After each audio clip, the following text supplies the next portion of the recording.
Hey guys, welcome to Digital Digest, and in this video I'm going to show you how to download folders from Google Drive. So let's get started. So the first step is to go to your Google Drive.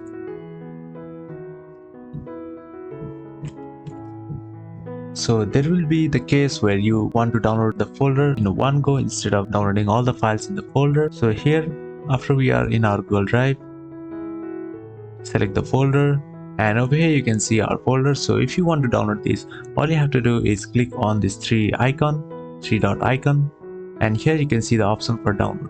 So just click over here, and our file is being preparing for download.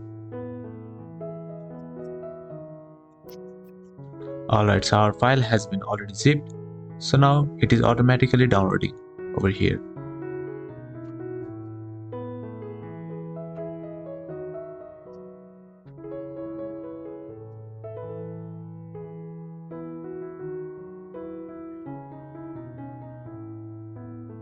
Alright, so there you go. That is how you can download folder in your Google Drive. Thank you for watching this video, and I will see you on the next one.